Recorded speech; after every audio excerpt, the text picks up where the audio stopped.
Assalamualaikum warahmatullahi wabarakatuh. Selamat pagi dan salam sejahtera bagi kita semua. Pertama-tama, marilah sama-sama kita sampaikan puji syukur kita kepada Tuhan Yang Maha Esa. Semoga kita senantiasa diberikan oleh Tuhan Yang Maha Esa rahmat, kesehatan, keberkahan, dan kesejahteraan.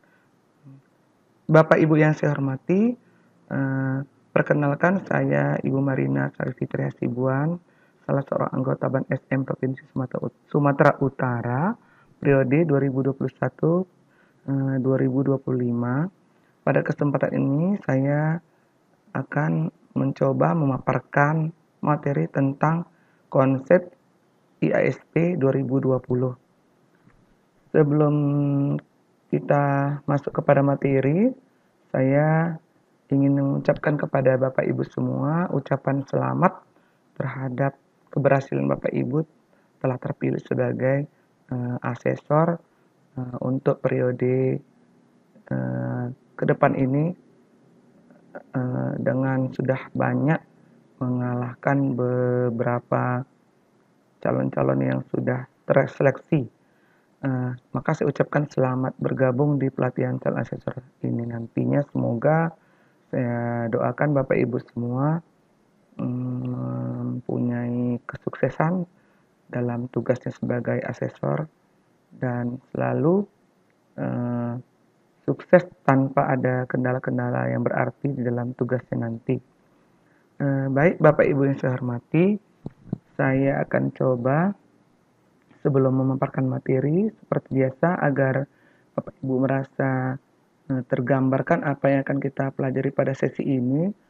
Kita akan di sini saya sudah memaparkan tentang tujuan pelatihan kita pada materi konsep IASP 2020, yaitu pertama tujuan pelatihan kita untuk dapat menjelaskan Bapak Ibu sebagai asesor dapat menjelaskan konsep IASP 2020 yang berbeda dengan akreditasi sebelum 2020 yang nanti akan saya paparkan di mana letak-letak perbedaan tersebut.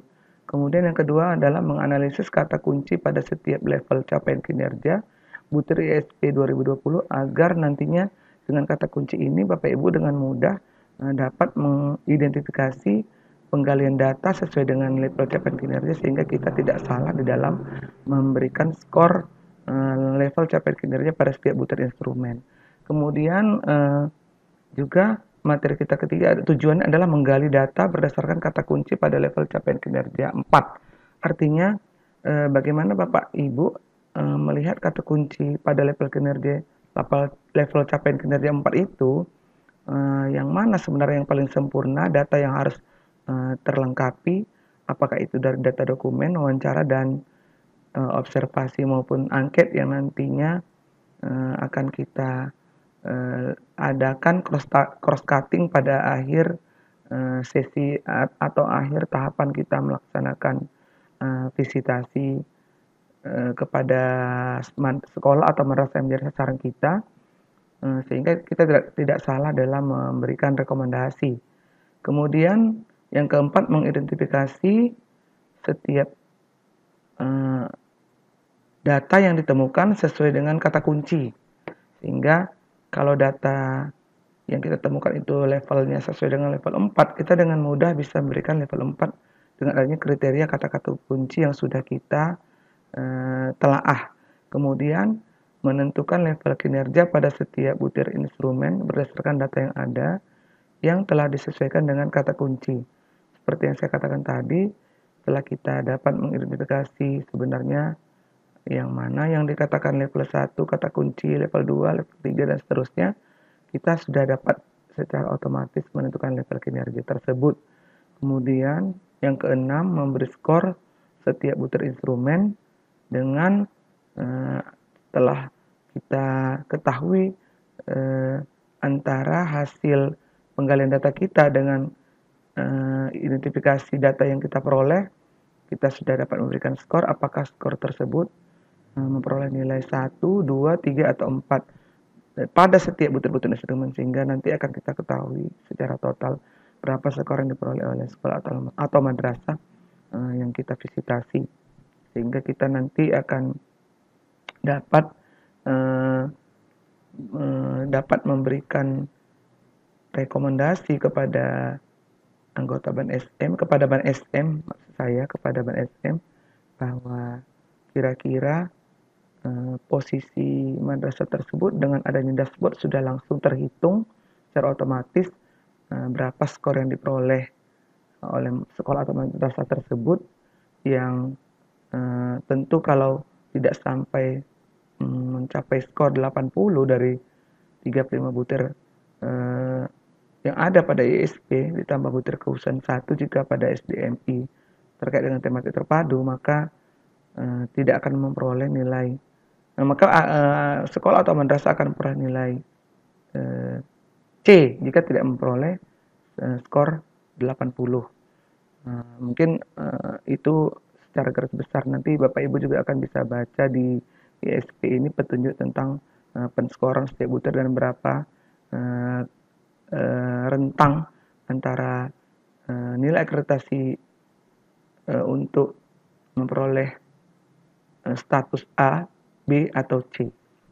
Kemudian materi pelatihan kita ini ada terdiri daripada 4 sesi, yaitu sesi pertama paparan tentang sekilas konsep ISP 2020, kemudian sesi kedua paparan tentang perbedaan kata kunci setiap level capaian kinerja pada setiap butir ISP. Yang ketiga adalah latihan pertama, masing-masing nanti Bapak Ibu peserta mengidentifikasi data, salah satu data sesuai dengan kata kunci, sehingga nanti kita dapat mengetahui kira-kira kalau data yang sudah kita gali itu berada di level mana. Kemudian kita terakhir menentukan skor level capaian kinerja berdasarkan daripada data yang sudah kita identifikasi dari salah satu dokumen yang telah kita telaah. Kemudian kita langsung kepada tahapan pertama, yaitu materi pertama, konsep tentang ISP 2020. Kita awali dengan definisi, yaitu akreditasi merupakan kegiatan penilaian secara sistematis dan komprehensif melalui kegiatan evaluasi internal dan evaluasi eksternal untuk menentukan kelayakan dan kinerja satuan pendidikan berdasarkan kriteria yang telah ditetapkan sebagaimana dinyatakan pada Undang-Undang Nomor 20 Tahun 2003 tentang Sistem Pendidikan Nasional Pasal 1 Ayat 22. Nah, artinya di sini akan terjadi sinkronisasi antara data yang diunggah oleh sekolah atau madrasah pada daftar izin akreditasi yang ada di Sispena dengan hasil penilaian dari asesor sebagai evaluasi eksternal, sehingga akan kelihatan nanti apakah terjadi penilaian yang berimbang atau sangat jauh berbeda. Akreditasi dengan menggunakan ISP 2020 ini sangat efektif karena sifatnya yang transparan tetapi cukup rahasia, karena sudah dikemas dengan aplikasi yang tersimpan dalam dashboard atau dapur data yang hanya bisa diketahui oleh sekolah atau madrasah yang menjadi sasaran dan oleh asesor yang melakukan visitasi, sehingga data unggahan ataupun data yang diupload hanya dapat diketahui oleh pihak sekolah atau madrasah dan asesor yang bertugas dalam visitasi tersebut. Kemudian perbandingan akreditasi lama dan baru, pertama kita untuk menelaah bersama akreditasi lama dan baru. Akreditasi lama kita perhatikan perbedaannya adalah mengacu pada 8 standar nasional pendidikan, sementara untuk akreditasi pada pola baru dengan ISP 2020, standar nasional pendidikan yang kita jadikan sebagai pedoman di dalam akreditasi itu, kita lakukan analisis secara lebih global, yaitu bagaimana dengan hasil-hasil penelitian secara nasional maupun internasional, sehingga akhirnya terjadilah perubahan revisi daripada akreditasi yang lama dengan berbasis hanya 8 standar. Kemudian 8 standar itu pada ISP dikemas menjadi 4 aspek, yaitu aspek mutu lulusan, aspek proses pembelajaran, mutu guru, dan manajemen sekolah atau madrasah. Kemudian perbedaan yang kedua antara akreditasi lama dan baru, Yaitu kriteria asesor yang handal adalah asesor yang memiliki sikap integritas. Tetapi untuk akreditasi ISP 2020, asesor tidak hanya sekedar bisa memiliki sikap integritas, cukup memiliki sikap integritas, tapi juga harus handal, yaitu memiliki kompetensi dan pengetahuan yang memadai dalam melakukan penilaian terhadap kinerja sekolah atau madrasah dengan keahlian menggali data dengan 3 jenis penggalian data, yaitu atau 4 bahkan, yaitu penggalian data dokumentasi, wawancara, observasi, dan angket. Yang nanti pada akhirnya akan dilakukan cross cutting dan dengan triangulasi. Kemudian perbedaan yang ketiga adalah bahwa akreditasi lama itu berbasis dokumen administrasi, sementara data baru itu melakukan penggalian data seperti yang sudah saya paparkan itu dengan 4 jenis penggalian data yang terdiri daripada dokumentasi, observasi, wawancara, dan angket. Jadi benar-benar penilaian pada ISP 2020 sangat autentik atau dapat terukur dan bisa dikatakan sebagai data yang akurat. Kemudian aspek ISP 2020 dari 35 butir instrumen ditambah 1 butir kekhususan untuk SD atau MI yang terkait dengan pembelajaran tematik terpadu, maka kita harus sebagai asesor berusaha selalu membaca dan menelaah dan usahakan agar kita benar-benar hafal setiap butir dari mulai butir 1 sampai 35 dan 36, sehingga ketika kita melakukan penggalian data kita sudah tidak kebingungan atau masih memikirkan butir itu di butir mana, apa isinya. Jadi saran saya kepada Bapak Ibu asesor supaya pelan-pelan kita hafallah sedikit demi sedikit butir per butir daripada ISP tersebut untuk membantu mempermudah urusan kita dalam hal penggalian data nantinya. Jadi di sini kita sudah dapat memilah bahwa butir 1 sampai 11 itu adalah aspek mutu lulusan, kemudian butir 12 sampai 18 adalah aspek pros pembelajaran, kemudian butir 19 sampai 22 adalah aspek mutu guru, butir 23 sampai 35 adalah aspek manajemen sekolah atau madrasah. Ditambah butir kekhususan untuk SDMI yaitu terkait dengan mutu guru dalam pengembangan perangkat pembelajaran tematik terpadu. Di dalam butir-butir ini sebenarnya saling berkaitan antara satu aspek dengan aspek lainnya, tetapi kita nanti pada sesi berikutnya akan mencoba memetakan adanya kausa prima yang sangat dominan, sangat langsung dan sangat berpengaruh, meskipun pada umumnya semua saling berpengaruh. Sehingga kita akan menemukan data yang sangat rasio antara kausa prima itu benar-benar sejalan, misalnya antara pada aspek mutu guru, kemampuan membuat RPP sangat terkait dengan manajemen sekolah atau madrasah terkait dengan kemampuan kepala sekolah atau madrasah melakukan supervisi. Sehingga kalau kita tidak menggali data dengan benar-benar melakukan identifikasi secara detail atau mencari informasi yang cukup lengkap, sehingga kita akan bisa salah dalam memberi kesimpulan. Demikian. Kemudian kita masuk kepada kata kunci setiap butir ISP 2020 seperti yang saya jelaskan pada pembahasan sebelumnya, bahwa butir kita harus dapat mengetahui perbedaan level capaian kinerja dari level 1, 2, dan 3, 4, di mana saja perbedaan kata kunci yang dapat kita bedakan untuk dapat nanti mengidentifikasi antara data yang sudah kita telaah dengan data yang ada pada kata kunci, dengan sehingga untuk mempermudah Bapak Ibu di dalam menentukan penskoran apakah mendapat skor 1, 2, 3, atau 4. Tapi karena waktu kita sangat singkat dalam pertemuan ini, saya hanya memberikan contoh hanya satu kata kunci pada salah satu butir, yaitu butir pertama dari SP 2020. Nantinya untuk kata kunci yang selanjutnya bisa Bapak Ibu baca secara manual, dan artinya ini nanti bisa Bapak ulang-ulang, Bapak Ibu ulang-ulang dibaca untuk supaya lebih semakin jelas memantapkan Bapak Ibu perbedaan kata-kata kunci tersebut. Baiklah, di sini saya akan mencoba memaparkan contoh perbedaan kata kunci pada butir 1 yang menyatakan bahwa siswa menunjukkan perilaku disiplin dalam berbagai situasi. Mari kita lihat perbedaan daripada kata kunci tersebut, di mana pada level 1 perilaku disiplin sebatas hanya di kelas. Jadi kalau di luar kelas, anak-anak kelihatan tidak terlihat disiplin atau bahkan mungkin tidak disiplin dalam berpakaian, tidak disiplin dalam kehadiran, tapi hanya disiplin ketika dalam proses pembelajaran.